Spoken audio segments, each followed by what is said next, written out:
What's going on, everybody? It's Stas here. Welcome back to another video. So today we're going to be doing an M1 Finance portfolio update. It's been about a month since I made the last video, and this is a portfolio that I've been building for the YouTube channel, right? We started it from $0 back in July of 2019, and now we're so close to that $10,000 milestone. It's sitting at about $9,300. So I want to show you guys how the portfolio has been doing in the past month, stocks I've been buying, and in general, what stocks I actually hold right now. So if you guys find value, hit the like button, subscribe to the channel, and make sure to check out the playlist down below where I go over where this portfolio started from $0 and how it got to where it is today over the span of a year and a couple of months. So let's talk, guys. Today, it's sitting at $9,369.33. So about $9,300 in this portfolio. And in the last month, we've seen a pretty nice gain, about 6.4% money-weighted return here.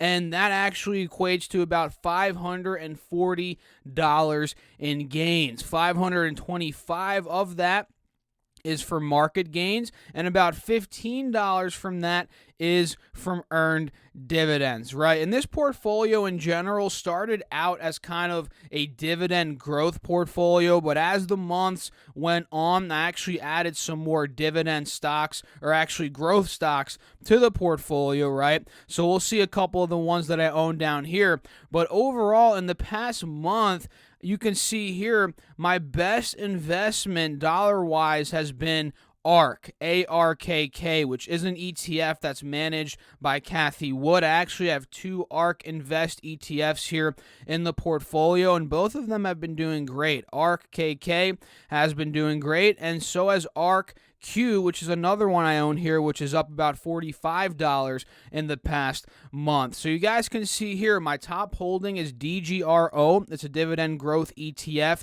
In the past month, we're up $40. Amazon's my next biggest holding, which is up about $3 in the past month, and I actually just bought Amazon a bit more. Yesterday it was, because I think right now it's a bit beaten down. I think through the holiday season and into 2021, Amazon's going to come back mid 3,000, so I bought a little bit more yesterday.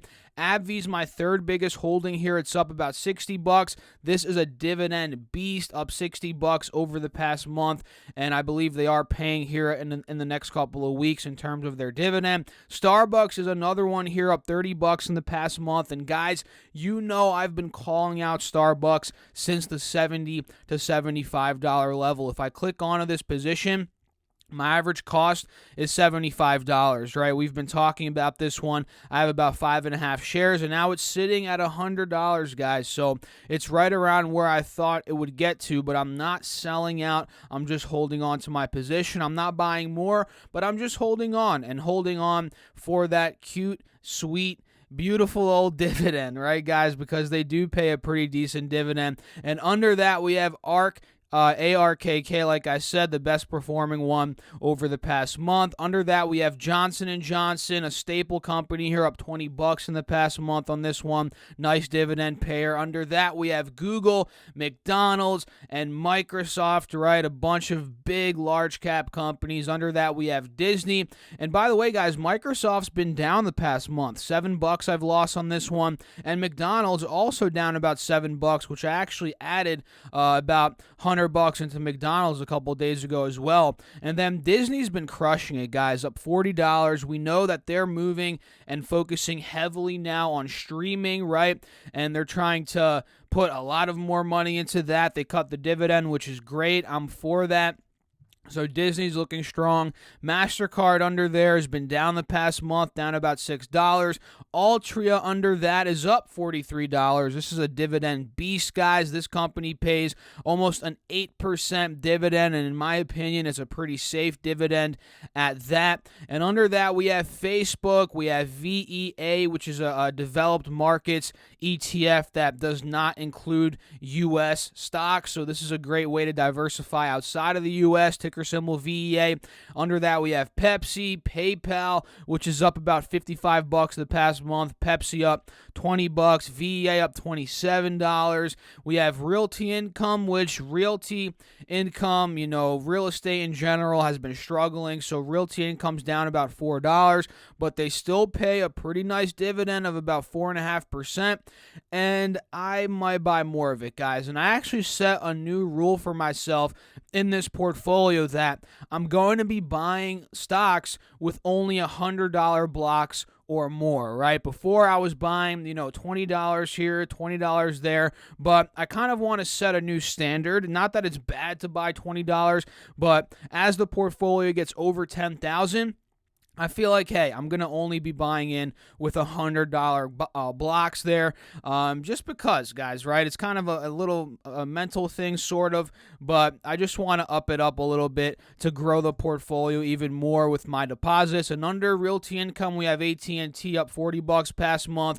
ARC-Q up $44 in the past month, and then we have Duke Energy and Procter & Gamble, which are boring stocks. They're quote-unquote safe stocks, although no stock out there is 100% safe, but these are as safe as you can get, right? You have a utility company here, consumer staples as well, with Procter & Gamble, and you can see my portfolio is a mixture of everything, right? We have growth from Amazon, from Facebook, Alphabet. We have some dividend companies like McDonald's. We have Johnson & Johnson, right? We have Pepsi. We have Duke Energy, Procter & Gamble. Then we also have some higher growth, more innovative companies within the ETF from ARC, the two ETFs from ARC, RQ and ARC-KK. So when I first started the portfolio, I didn't really have much growth, but I added it as the months went on, and I'm very happy with the portfolio I have right now. I'm not looking to add any new positions. I'm just looking to add into